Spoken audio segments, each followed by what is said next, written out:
Método de consagração. Primeira prática.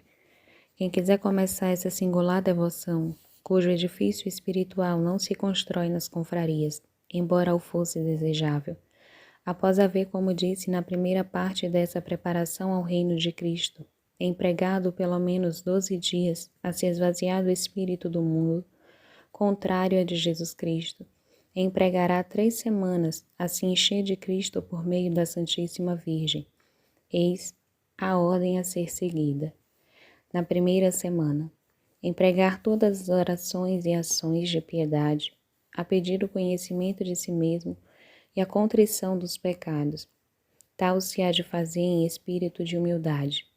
Para isso, pode-se quem quiser meditar acerca do que mais acima se disse do nosso fundo mal, do nosso íntimo corrompido, e ademais, pelos 6 dias dessa semana, não se considerar senão como uns caracóis, lesmas, sapos, porcos, serpentes e bodes, ou ainda meditar essas palavras de São Bernardo.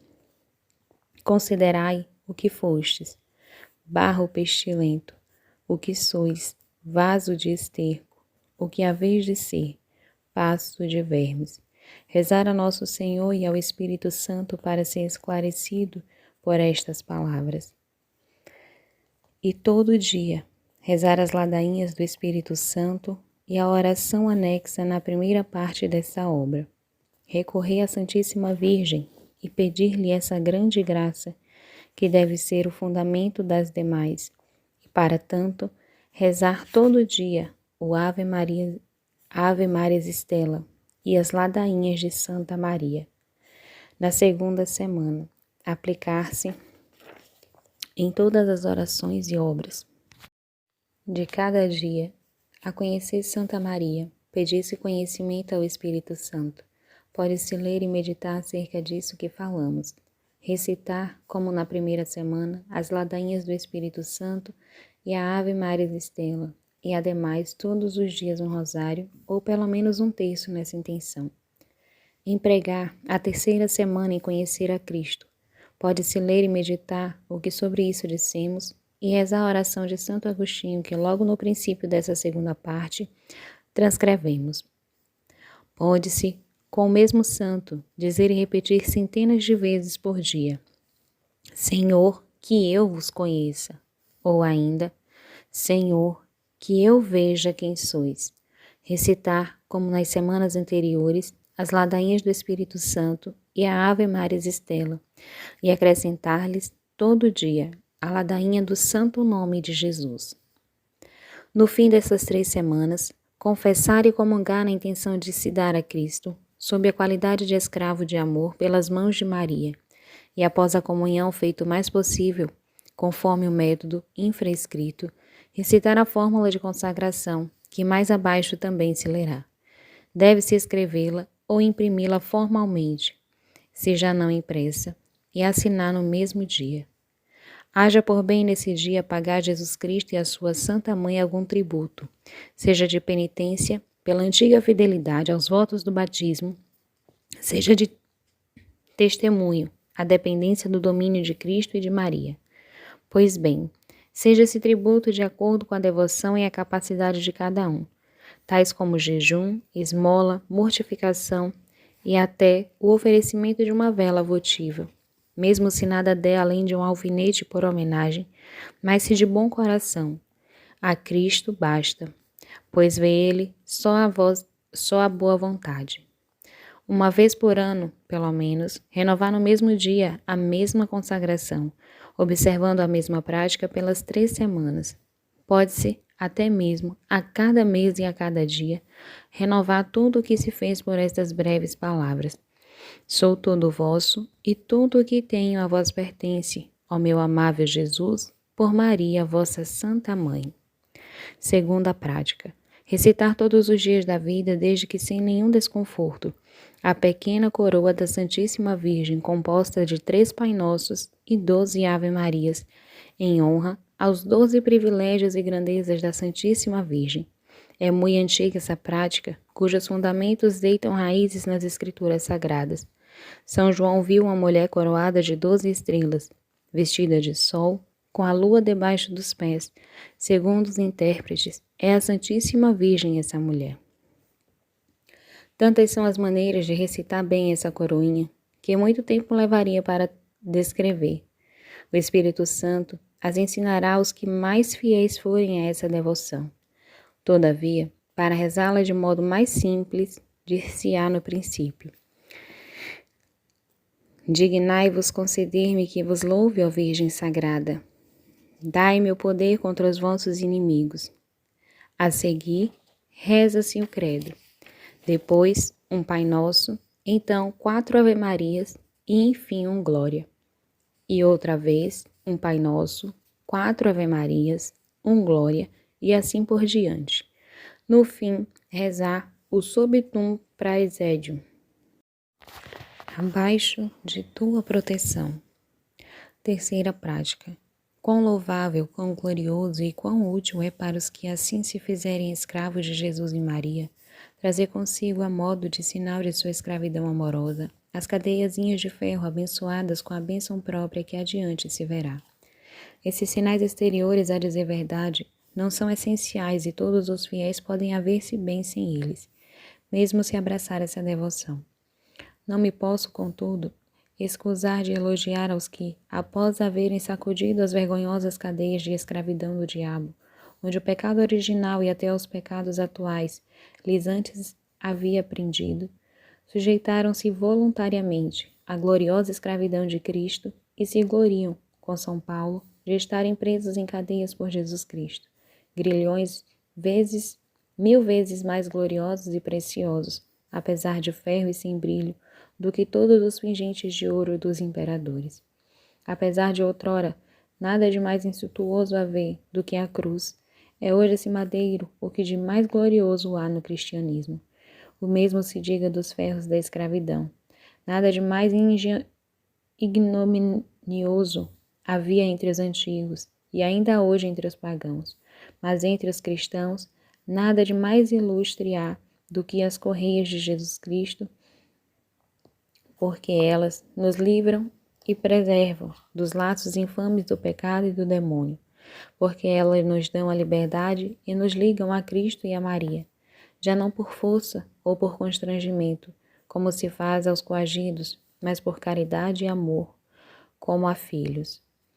Atraí-os para mim, diz Deus pela boca de um profeta, com vínculos próprios de homens, com os vínculos da caridade, os quais, por conseguinte, são fortes como a morte e, de certo modo, tanto mais fortes nos que forem fiéis em levarem consigo até a morte esses sinais gloriosos, porque, embora lhes destrua a morte o corpo, reduzindo-o à putrefação, não lhes destruirá, contudo, os vínculos da escravidão, que, sendo de ferro, não se deterioram com facilidade, e talvez até o dia da ressurreição da carne, no inaudito julgamento final, as cadeias que ainda lhes estarão a ligar aos ossos serão uma parte da glória deles e serão transmutadas em correios de luz e de glória. Felizes, por 1000 vezes felizes, os escravos ilustres de Jesus e Maria, que levarem consigo suas cadeias até o sepulcro. Eis as razões por que se usam tais cadeiazinhas. Primeiramente, é para lembrar o cristão dos votos e promessas do batismo, da renovação feita por essa devoção e da estreita obrigação de lhe serem fiéis, visto que o homem, antes guiado pelos sentidos do que pela fé, se esquece facilmente das suas obrigações para com Deus. Se algo exterior não há que lhes desperte na memória, essas pequenas cadeias servem maravilhosamente ao cristão para lembrá-los das cadeias do pecado e da escravidão do demônio, de onde fora resgatado e livrado pelo santo batismo, da dependência de Jesus Cristo, a que se submeteu o homem no santo batismo, e da ratificação que dela faz pela renovação dos votos. E uma das razões por que tão poucos cristãos pensam nos votos do santo batismo e vivem numa tal libertinagem como se nada a Deus houvesse prometido, como os pagãos, é que não trazem consigo o sinal exterior que de tudo isso os faz lembrar. Em segundo, é para mostrar que não nos envergonhamos da escravidão e servidão a Jesus Cristo e renunciamos à funesta escravidão do mundo, do pecado e do demônio. Em terceiro, é para nos resguardar e preservar dos grilhões do pecado e do demônio, porque ou trazemos as cadeias da iniquidade ou as cadeias da caridade e da salvação. Ah, meu caro irmão, quebremos as cadeias do pecado e dos pecadores, do mundo e dos mundanos, do diabo e dos seus asséculos, e lancemos para longe seu jugo funesto. Rompamos os seus laços e sacudamos de nós o seu jugo. Salmo 2, versículo 3. Metamos os pés para valer-me dos termos do Espírito Santo, nos seus grilhões e o pescoço nas suas cadeias. Eclesiásticos 6, versículo 25. Baixemos o ombro e levemos a sabedoria, que é Jesus Cristo, às costas, e não nos desgostemos com as suas prisões. Eclesiásticos 6, versículo 26. Percebereis que o Espírito Santo, antes de dizer essas palavras, vai preparando a alma, para que ela não rejeite esse importante conselho. Ei-las. Ouve, filho, e recebe uma sábia advertência, e não rejeiteis o meu conselho. Eclesiásticos 6, versículo 24. Havei por bem, meu caro amigo, que me una eu ao Espírito Santo a dar-lhe o mesmo conselho. Suas correntes são correntes de salvação. Visto que Jesus Cristo deve na cruz atrair tudo para si, de um jeito ou de outro, puxará os réprobos pelos grilhões dos seus pecados, para os agrilhoar, como uns coagidos e demônios, a sua ira eterna e justiça vingativa. Atrairá, porém, de modo singular nesses últimos tempos os predestinados pelos grilhões da caridade. Atrairei tudo a mim. João 12, versículo 32. Atraí-os para mim com vínculos próprios de homens, com os vínculos da caridade. Esses escravos amorosos de Jesus Cristo, ou acorrentados de Cristo, podem carregar as cadeias ou no pescoço, ou nos braços, ou na cintura, ou nos pés. O padre Vicente, sétimo geral da Companhia de Jesus, falecido em odor de santidade em 1643, trazia como sinal de sua servidão uma argola de ferro aos pés, a dizer que sua dor era não poder arrastar publicamente as suas cadeias. A Madre Inês de Jesus, de quem acima falamos, trazia uma cadeia de ferro em volta da cintura. Outros a usaram em volta do pescoço como penitência pelos colares de pérola que usaram mundo afora. Outros a trouxeram no braço para se lembrarem nos trabalhos manuais que são escravos de Jesus Cristo. Prática quarta. Cultivar uma devoção singular pelo inenarrável mistério da encarnação do Verbo. No dia 25 de março, que é o mistério próprio dessa devoção, posto que inspirada pelo Espírito Santo, a fim de honrar e imitar inefável dependência de Maria, que está por Deus Filho, para a glória de Deus Pai e para a nossa salvação.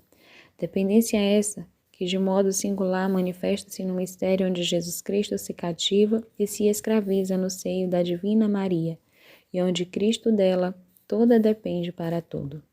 A fim de agradar a Deus as graças incomparáveis que Ele fez a Maria, e particularmente de havê-la escolhido por sua digníssima mãe. Escolha esta que em tal mistério se fez. Eis os dois principais fins da escravidão de Jesus Cristo e Maria. Notai, por favor, que estou sempre a dizer escravo de Jesus em Maria, escravidão de Jesus em Maria. Pode-se, em verdade, como até então muitos o têm feito, dizer escravo de Maria, escravidão de Santa Maria, mas julgo melhor dizer escravo de Jesus em Maria, segundo o aconselha Padre Tronson, superior geral do seminário de São Sulpício, afamado pela excepcional prudência e conspícua piedade, a um eclesiástico que lhe consultara sobre tal assunto. Eis os conselhos. Posto que vivemos em tempos de orgulho, em que há tantos sábios soberbos, tantos espíritos enérgicos e críticos, que vasculham qualquer sombra para criticar nas mais sólidas e bem fundadas práticas de piedade. A fim de não terem ocasião de criticar sem necessidade, vai bem dizer escravidão de Jesus Cristo em Maria, e antes dizer-se escravo de Jesus Cristo do que de Maria, designando assim essa devoção pelo fim último que é Cristo, em vez de pelo meio que é Maria.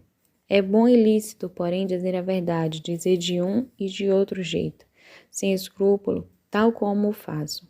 Por exemplo, um homem que vai de Orleans ao Tours, pelo caminho de Alboise, pode logicamente dizer que vai para Amboise, como vai para Tours, que assim é viajar de Amboise como viajar de Tours, com essa diferença, porém, que Amboise não é senão a rota direta para chegar a Tours, e que Tours é apenas o seu fim último e término da viagem, já que o principal mistério celebrado e honrado nessa devoção é o mistério da encarnação, no qual não se vê Cristo sem se ver Maria, nem ele encarna-se não no seio dela. Vai bem em comparação de dizer-se escravo de Jesus em Maria, de Jesus residente e reinante em Maria, segundo esta bela oração de muitos homens ilustres. Ó Jesus, vivente em Maria, vinde e vivei em nós, em vosso espírito de santidade, etc. Maneira de expressar-se a vantagem no mostrar com mais clareza a união íntima que há entre Jesus e Maria. São eles tão intimamente unidos que um é todo no outro. Jesus é todo em Maria e Maria é toda em Jesus. Ou antes, ela já não existe, mas Jesus apenas tudo nela. Mais fácil seria separar a luz do sol do que Maria de Jesus, de sorte que podemos chamar nosso Senhor de Jesus de Maria e a Santa Maria de Jesus. O tempo não deixa a ter-me a explicar as excelências e as grandezas do mistério de Jesus vivente e reinante em Maria, ou da encarnação do Verbo. Contento-me em dizer, em duas palavras, que este é o primeiro mistério de Jesus Cristo, o mais oculto, o mais elevado e o menos conhecido, que é neste mistério que Jesus, com a colaboração de Maria em seu seio, sendo por isso chamado pelos santos a sala dos segredos de Deus, escolhera todos os eleitos. Foi nesse mistério que ele operou todos os demais ulteriores mistérios de sua vida, pela aceitação que deles fez. Jesus Cristo, entrando no mundo, diz: Não quiseste hóstia, nem oblação, mas me formaste um corpo. Os holocaustos pelo pecado não te agradam. Então eu disse: Eis-me que venho, segundo está escrito de mim na testada do livro, para fazer, ó Deus, a tua vontade. Hebreus 10, versículos 5 a 7. E por conseguinte, que este mistério é uma suma de todos os mistérios, onde ecoa a vontade e a graça de todos. Que este mistério, enfim, é o trono da misericórdia, da liberdade e da glória de Deus. O trono de sua misericórdia para conosco, porque não podemos nos abeirarmos de Cristo, senão por meio de Maria, nem ver a Cristo, muito menos falar com ele, senão por intermédio de Maria. Jesus, que sempre atende a sua amada mãe, concede sempre neste mistério a sua graça e misericórdia aos pobres pecadores. Aproximemo-nos, pois, confiadamente do trono da graça. Hebreus 4, versículo 16. É também o trono de sua liberalidade para com Maria, porque enquanto o novo Adão fez morada neste verdadeiro paraíso terrestre, aí operou tantas maravilhas ocultas que nem os anjos nem os homens podem nas compreender. Eis porque os santos chamam Maria de magnificência de Deus, como se Deus não fora magnífico senão em Maria, porque somente ali que nosso Senhor ostenta a sua magnificência. Isaías 33, versículo 21. E é, enfim, o trono de seu render a Deus Pai. Glória, porque foi em Maria que Jesus Cristo aplacou perfeitamente seu Pai.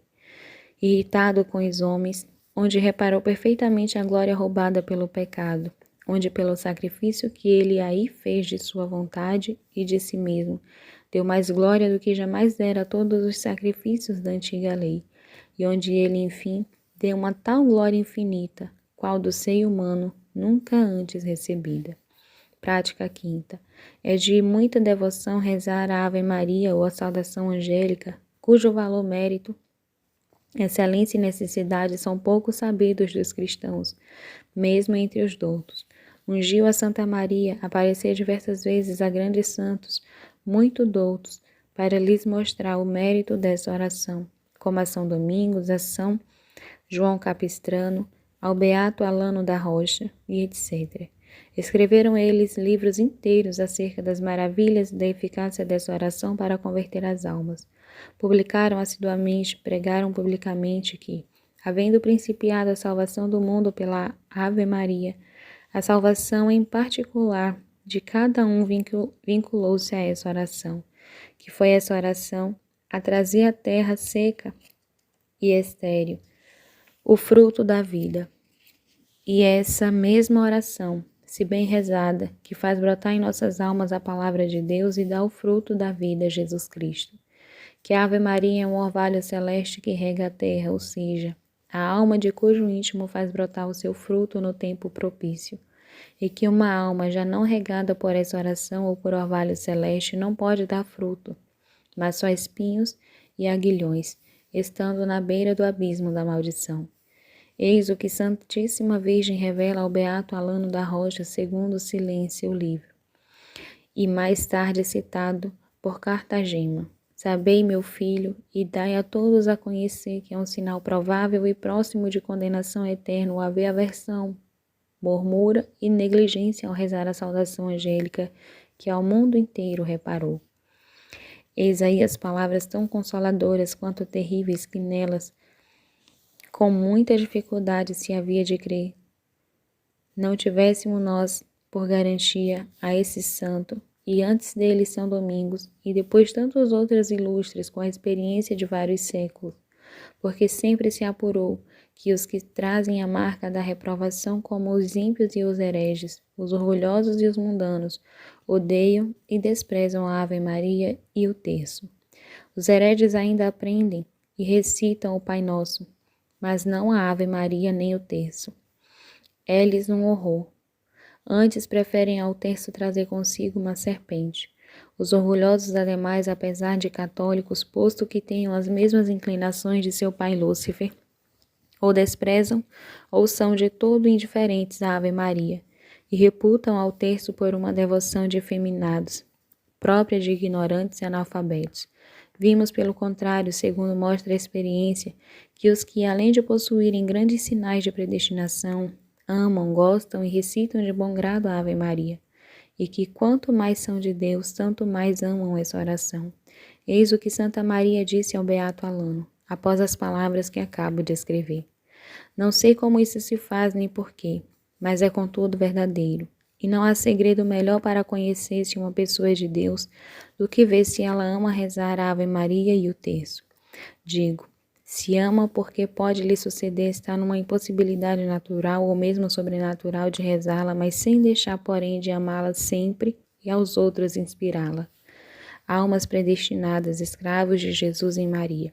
Sabei que a Ave Maria é a mais bela de todas as orações depois do Pai Nosso. É a mais perfeita saudação que podeis dar a Maria, porque é a saudação que o próprio Altíssimo lhe fizera por meio de um arcanjo, a fim de lhe ganhar o coração. Tão poderosa lhe foi sobre o coração, pelas flamas arcanas, que se chamejava, que dá a Maria seu consentimento à encarnação do Verbo, apesar de sua insondável humildade. É por esse cumprimento também que vós infalivelmente lhes ganhareis o coração, se rezardes bem e como se deve. Bem rezada, ou seja, com atenção, devoção e modéstia. A Ave Maria é, segundo os santos, o inimigo do demônio. É demonifuga, o põe em fuga, o golpeia com o martelo. O golpeia com o martelo a esmagá-lo. É ademais a santificação da alma, o gáudio dos anjos, a melodia dos predestinados, o cântico do Novo Testamento, o gozo de Maria e a glória da Santíssima Trindade. É um orvalho celeste, a Ave Maria que fecunda a alma. É um ósculo casto e amoroso que se dá a Maria. É uma rosa vermelha com que lhe presenteamos. É uma pérola preciosa que lhe oferecemos. É uma porção de ambrósia e de néctar divino que lhe destilamos. Todas as comparações são dos santos. Peço-vos logo, pois, pelo amor que vos tenho em Cristo e em Maria, que vos não contenteis em rezar a coroinha de Santa Maria, mas rezai também o terço e até, se para isso tendes tempo, o rosário todos os dias, e assim vós bendireis na hora da morte, o dia e a hora em que me acreditastes, e após haver semeado as bênçãos de Cristo e de Maria, vos recolhereis as bênçãos eternas no céu. Aquele que semeia em abundância também cegará em abundância. 2 Crônicas 9, versículo 6. Prática sexta. Para agradecer a Deus as graças que Ele fez à Santíssima Virgem, reza sempre o Magnífica, a exemplo da bem-aventurada Maria, Diogenes e de tantos outros santos. Eis a única oração e as únicas letras que a Santíssima Virgem compusera, ou antes, que nela compôs Cristo, posto pela boca dela falava. Eis o maior sacrifício de louvor recebido por Deus da lei da graça. Isso é, por um lado, o mais humilde e o mais gratífico, e é, por outro, o mais sublime e o mais excelso de todos os cânticos. Há neste cântico mistérios tão grandiosos e ocultos, que até os anjos desconhecem. Gerson, que foi um tão sábio e piedoso médico, após haver dedicado grande parte da vida a escrever tratados tão cheios de erudição e piedade sobre os temas mais difíceis, ao fim da vida não se dedicou a explicar senão com um acanhamento, ante a tão grandes mistérios, o Magnífica, a fim de coroar todas as suas obras. Diz-nos ele no volume que acerca do cântico escreveu tantas coisas admiráveis desse formoso e divino cântico. Entre outras coisas, diz que a Santíssima Virgem o recitava muitas vezes ela mesma e particularmente após a Santa Comunhão em ação de graças. O douto Benzônios, ao explicar o mesmo Magnífica, narra diversos milagres operados em virtude dele e diz que os demônios se estremecem e fogem ao menor sopro inteligível das palavras do Magnífica. Manifestou o poder do seu braço, dissipou aqueles que se orgulhavam nos pensamentos do seu coração. Lucas 1, versículo 51. Prática sétima. Os fiéis servos de Maria devem sempre desprezar, odiar e fugir do mundo corrupto e servir-se das suas práticas de desprezo do mundo que na primeira parte ensinamos. Além das práticas exteriores da devoção que acabo de escrever, que não se devem omitir, por negligência ou por desprezo de acordo com a idade e a condição de cada um, eis agora as práticas interiores muito santificantes a quem chama o Espírito Santo a uma elevada perfeição. São elas, numa palavra, o fazer todas as ações por Maria, com Maria, em Maria e para Maria, a fim de fazê-las mais perfeitamente por Cristo, com Cristo, em Cristo e para Cristo. É preciso fazer as ações por meio de Maria, ou seja, mister se faz obedecer à Santíssima Virgem em todas as coisas e ser conduzido em todas as coisas pelo seu Espírito, que é o Espírito Santo de Deus. Os que são conduzidos pelo Espírito Santo de Deus são filhos de Deus. Os que são conduzidos pelo Espírito de Maria são filhos de Maria e, por conseguinte, filhos de Deus, conforme demonstramos. E, entre tantos devotos de Santa Maria, não são verdadeiros nem fiéis devotos, senão aqueles que se conduzem pelo seu Espírito. Eu disse que o Espírito de Maria é o Espírito de Deus, porque ela nunca se conduziu pelo seu próprio Espírito, mas sempre pelo de Deus, que de tal sorte a dominara que viera a ser o seu Espírito próprio. Eis porque diz Santo Ambrósio, que a alma de Maria seja em cada um para glorificar ao Senhor, que o Espírito de Maria seja em cada um para se alegrar em Deus. Quão feliz a alma é quando, a exemplo de um bom irmão jesuíta chamado Rodrigues, falecida em odor de santidade, é toda possuída e governada pelo Espírito de Maria, que é um espírito doce e forte, zeloso e prudente, humilde e corajoso, puro e fecundo. A fim de a alma deixar-se conduzir por tal Espírito de Maria, é preciso renunciar ao espírito próprio, às próprias luzes e vontades antes de fazer qualquer coisa, por exemplo, antes de rezar, celebrar ou assistir à Santa Missa, comungar, etc. Porque se seguirmos as trevas do nosso próprio espírito e a malícia da nossa vontade e das nossas próprias obras, ainda que pareçam boas aos nossos olhos, seriam um obstáculo ao Espírito de Maria. É preciso abandonar-se ao Espírito de Maria, a fim de por ela ser movido e conduzido, de acordo com a vontade de Maria. É preciso se escoar e se entregar às suas mãos virginais, qual instrumento nas mãos de um artífice, qual alaude nas mãos de um bom tocador. É preciso perder-se e nela se abandonar, como um rochedo que se despenca no mar, o que com mais simplicidade e num instante se faz, num piscar de olhos espiritual, por um pequeno movimento da vontade, ou verbalmente dizendo, por exemplo, renuncio a mim mesmo e dou-me todo a vós, minha querida mãe. E embora, sem sentir qualquer doçura sensível neste ato de união, não deixa ele de ser verdadeiro, assim como se alguém dissesse o que o não permita Deus, dou-me ao demônio. Se o dissesse com sinceridade, ainda que o pronuncie sem nenhuma mudança sensível, não deixaria ele de ser menos verdadeiramente do demônio. É preciso, de quando em quando, durante as ações ou depois delas, renovar o ato mesmo de oferenda e união. Enquanto mais o fizermos, tanto mais cedo nos santificaremos e tanto mais rapidamente chegaremos à união com Cristo, que necessariamente se segue da união a Maria, posto que o Espírito de Maria é o Espírito de Cristo. É preciso realizar as ações com Maria, ou seja, ter nas ações a Maria por um modelo acabado de toda virtude e perfeição, formado pelo Espírito Santo numa simples criatura, para o imitar segundo nossas forças. É preciso, pois, que em cada ação reflitamos como Maria fez ou faria, se estivesse em nosso lugar. Para tanto, devemos analisar e meditar nas grandes virtudes praticadas durante a vida, particularmente a fé viva, pela qual creu sem hesitar na palavra do arcanjo. Creu fiel e constantemente até o pé da cruz, sobre o Calvário. A humildade insondável, que a fez se esconder, silenciar-se, sujeitar-se a tudo e a se colocar sempre no último lugar.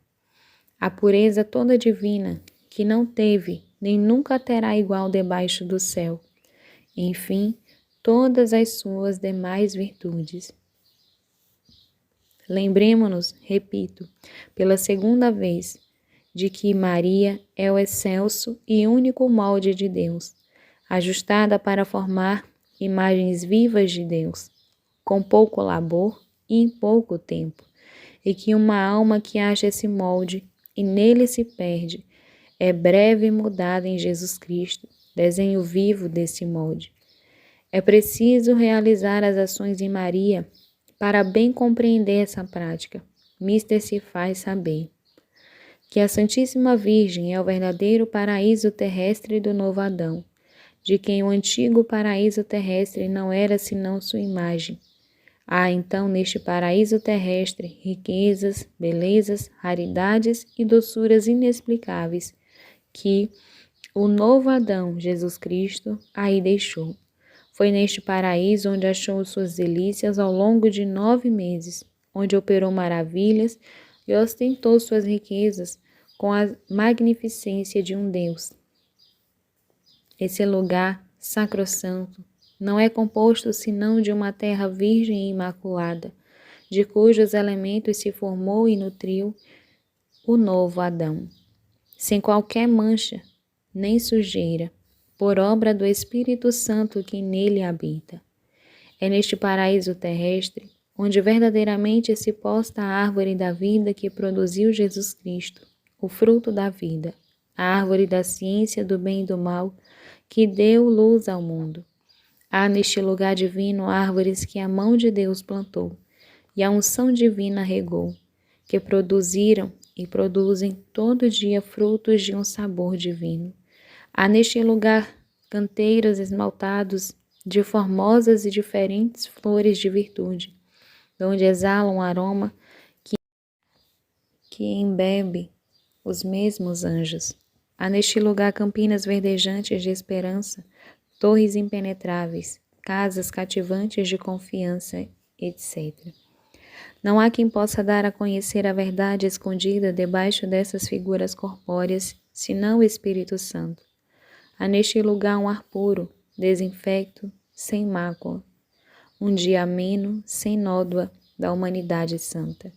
Um garboso sol desassombrado da divindade, uma fornalha ardente e contínua de caridade, onde todo o ferro que aí se lança se esfogueia e transmuta-se em ouro. Corre neste lugar um rio de humildade que nasce da terra e, ramificando-se em 4 braços, irriga todo esse lugar encantado. Eis as 4 virtudes cardeais. O Espírito Santo, pela boca dos santos padres, chama também a Santa Maria de Porta Oriental, por onde o sumo sacerdote Jesus Cristo entra e sai do mundo. Entrou por ela na primeira vez e por ela virá na segunda. Santuário da Divindade, repouso da Santíssima Trindade, trono de Deus, cidade de Deus, altar de Deus, templo de Deus, mundo de Deus, todos diferentes epítetos e louvores, estes são tão verdadeiros, pois atendem às distintas e diversas maravilhas e graças que o Altíssimo realiza em Maria. Ó que riqueza, ó que glória, ó que prazer, ó que alegria de poder entrar e permanecer em Maria, onde o trono de sua glória suprema, o Altíssimo, assentou. Mas como é difícil aos pecadores que somos haver a permissão, a capacidade e a luz para entrar num lugar tão elevado e tão santo, custodiado não por um querubim, como o antigo paraíso terrestre, mas pelo próprio Espírito Santo, que dele se fez Senhor absoluto acerca do que diz ele. Jardim fechado, és irmã, minha esposa. Jardim fechado, fonte selada.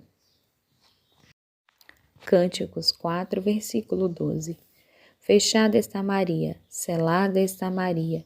Os miseráveis filhos de Adão e Eva, expulsos do paraíso terrestre, não podem entrar neste outro, senão por uma singular graça do Espírito Santo, a qual devem merecer. Depois de, pela fidelidade, haver conseguido essa insigne graça, resta permanecer, aí repousar em paz, nela se apoiar com confiança, nela se esconder com segurança e nela se perder sem reservas, a fim de que no seu seio virginal a alma aí seja nutrida pelo leite da sua graça e misericórdia maternal, seja aí liberta de suas perturbações, temores e escrúpulos, seja aí custodiada contra todos os inimigos, o demônio, o mundo e o pecado, cujos pés jamais aí puseram. Eis porque ela diz que os que nela obram já não pecam. Os que se guiam por mim não pecarão, ou seja, os que em espírito permanecem na Santa Virgem já não cometerão pecados consideráveis. Seja aí formada em Cristo e Cristo seja nela formada, porque o seio de Maria é, segundo dizem os padres, a sala dos sacramentos divinos, onde Cristo e todos os eleitos se formam. Um grande número de homens nasceu nela.